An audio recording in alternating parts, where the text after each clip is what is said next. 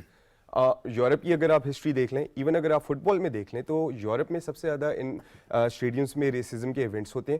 ادھر کوئی بھی بلیک پلیئر اگر کھیل رہا ہوتا ہے تو اس کے ساتھ جو کچھ ہوتا ہے, نیوز آپ لوگوں نے بھی دیکھی ہوں گی کہ کیا کیا ہو رہا ہے, ویدر اٹس ایسٹرن یورپ یا آپ کے ٹاپ 5 جو یورپین لیگز ہیں وہاں پہ بھی یہ انسیڈنٹس ہو رہے ہوتے ہیں.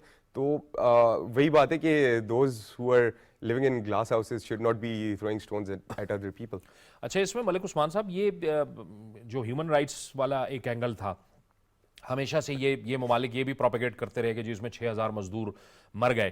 حالانکہ قطر نے کہا ہے کہ 2014 سے 2021 تک جب ان گراؤنڈز کی تعمیر ہو رہی تھی تو اس میں صرف 37 لوگ مرے ہیں, اور وہ اگر 6000 کا فگر دے رہے ہیں تو وہ تو جو ممالک میں جاتے ہیں لوگ اور ان کی نیچرل ڈیتھس ہو جاتی ہیں یا واقعات میں ڈیتھ ہو جاتی ہیں, وہ ایک مجموعی تعداد تھی. یعنی انسانی حقوق کے لیول پہ, ہیومن رائٹس لیول پہ بھی پروپیگیٹ کیا گیا. پروپیگیٹ انہوں نے بہت سارا کیا. اصل میں جس دن سے ان کو ہوسٹنگ رائٹس ملے اسی دن سے کانٹروورسی شروع ہو گئی تھی. آپ کو یاد ہوگا کہ افریقن کنٹریز کے متعلق انہوں نے کہا کہ ان کو جس طرح یہ ووٹس آئے ہیں وہ کس طریقے سے, بڑی کانٹروورسی کریٹ ہوئی. اور یہ لوگ جو مرتے ہیں, ظاہر ہے ہیومن رائٹس کا ایشو تو پوری دنیا میں, ایسا نہیں ہو سکتا. ابھی میرے کولیگ بھی بات کر رہے ہیں, اور ہم نے دیکھا ہے چیمپئنز لیگ جیسے ٹورنامنٹ میں بھی, جو بیسٹ ٹورنامنٹ ہے یورپ کے فٹ بال کا, جو ٹاپ کی ٹیمز اس میں کھیلتی ہیں, اس میں کئی دفعہ ایسا ہوا ہے کہ stadiums behind close doors matches ہوتے رہے ہیں. تو اگر یہاں پر ایشوز ہے تو ایشوز ہر جگہ ہوتے ہیں. ہر ملک میں کوئی نہ کوئی مصیبت آتی ہے, کوئی مشکل وقت آتا ہے. آپ کی بات بجا ہے کیونکہ لیبر طبقہ بہت زیادہ ہوتا ہے, قطر میں کام کر رہا ہوتا, اور اگر لوگ کسی بھی وجہ سے مرے, لازمی نہیں ان کا اسٹیڈیم کی وجہ سے ہوا ہے. قطر نے اس کو شو پیس بنایا اور اس کی بیس پر وہ اپنے ملک کی ایک ایڈورٹیزمنٹ کرنا چاہتا ہے. تو ان کا بہت زیادہ اس میں ایفرٹ ہے. آپ ایک دو نیگیٹو چیزوں کو دیکھ رہے ہیں جو کہ ہر کوئی بھی آپ پروجیکٹ اٹھائیں گے کوئی نہ کوئی نیگیٹیوٹی اس میں ہوتی ہے, مگر میری نظر میں اس میں پازیٹیوٹی بہت زیادہ ہے. جتنے چیلنجز تھے, جتنا ویدر کا ایشو بتایا جا رہا تھا, انہوں نے ایئر کنڈیشن سٹیڈیمز بھی بنائے ہیں. انہوں نے جو ہے وہ اپنا گلوبل وارمنگ کو بھی کنسیڈر کیا ہے, اس حساب سے سٹیڈیمز کی تعمیر کی ہے. اور یہ کیا کر سکتے ہیں, ایک نومبر دسمبر میں آپ کو ورلڈ کپ کر کے دے رہے ہیں, 8 وینیوز ہیں, 5 سٹیڈیمز ہیں. سو آئی تھنک اٹس جو نیگیٹیوٹی بہت کم ہے, پازیٹیوز بہت زیادہ. 4 میچز بھی ہیں. اب آپ ذرا آئے نا جی, تیمور صاحب بتائیے نا, فیوریٹ تو یہ کہہ رہے ہیں کہ برازیل فیوریٹ ہے. برازیل اگرچہ کہ 2002 کے بعد کوئی کپ نہیں جیتا, اور سیکنڈ فیوریٹ میں ارجنٹائن آ رہا ہے. بالکل. اچھا, اس میں یہ بڑا یونیک سا ٹورنامنٹ ہے, جیسے عثمان نے پہلے کہا کہ جو ویدر کنڈیشنز میں جو ایڈجسٹ کر لے گی ٹیم, ان کے پاس ایک ایڈوانٹیج ہوگا. آبویسلی برازیل کی ابھی اس ٹائم پہ جو ٹیم ہے, it's a very strong team. ان کے, اور میں صرف نیمار کی بات نہیں کر رہا ہوں, ان کا ڈیفینس بہت اچھا ہے. ان کی مڈ فیلڈ سب سے اسٹرانگیسٹ مڈ فیلڈ ہے in my books right now in Qatar. پھر اس کے علاوہ of course Argentina, Messi's potentially is last World Cup for his country, تو and they have a very young team coming up. پھر اس کے علاوہ آپ کے کچھ ڈارک ہارسز بھی ہیں, مطلب آپ کرویشیا کو رول آؤٹ نہیں کر سکتے ہیں, آپ ایون سینیگال کو نہیں کر سکتے ہیں. نیدرلینڈز کی جو ہے وہ بہت ہی اسٹرانگ ٹیم بنی ہے اس دفعہ, ان کا ڈیفینس بہت اسٹرانگ ہے, اٹیکنگ ورژنس میں دے آر ویری گڈ. تو بٹ آئی اسٹل ایکسپیکٹ کہ they will be footballing giant جو کہ سفر کرے گا اس ٹورنامنٹ میں. It happens in every World Cup. ٹھیک ہے عثمان, لیکن یہ ارجنٹائن جو ہے وہ میں ریکارڈ دیکھ رہا تھا, گزشتہ 36 میچز میں ناقابل شکست رہا ہے. اور آپ سینیگال کی بات کر رہے تھے, ڈنمارک کی بات کر رہے تھے ہم. اس کے پیچھے ایک وجہ ہے, ڈنمارک نے ابھی 2 دفعہ ورلڈ چیمپئن فرانس کو ہرایا, 2018 میں ان کے ساتھ ڈرا کیا. تو یہ سرپرائز نہ رہے کہ اگر ڈنمارک اپنے گروپ میں فرسٹ آ جائے. اگر وہ اپنے گروپ میں فرسٹ آتی ہے, اور آپ کو یاد ہوگا کہ فرانس کے جو 2 مین انجنز ہیں, اینگولو کانٹے, پول لابیل پوگبا, یہ دونوں نہیں کھیل رہے. اور آج کی خبر ہے بنزیما بھی نہیں کھیل رہا, وہ زخمی ہے, وہ آؤٹ آف دا ٹورنامنٹ ہو گیا. تو اب ان کی ٹیم جتنی ایک فیورٹ تھی وہ کچھ قدم پیچھے آئی ہے. اور ڈنمارک کا ریکارڈ ریسنٹ میں نے آپ کو بتایا فرانس کے خلاف بڑا اسٹرانگ ہے. تو اگر ڈنمارک فرسٹ آ جاتی ہے, جیسے میرے کولیگ کہہ رہے ہیں ڈارک ہارسز, تو Denmark is one of them. ایک چیز. دوسری چیز آپ دیکھیں, ہر ورلڈ کپ میں چیمپئنز لیگ آخری میچ ہوتا ہے سیزن کا, تو اس کے تقریباً 3 ہفتے کے بعد ورلڈ کپ شروع ہوتا ہے جب بھی ہو, اور یہ والا ورلڈ کپ تقریباً 1 ہفتے بعد شروع ہو رہا ہے. پچھلے ویکینڈ میچز ہوئے ہیں, تو وہ جو جیلنگنس ہوتی ہے, کوہیژن ٹیم کا ہوتا ہے, وہ سفر کرے گا. ایک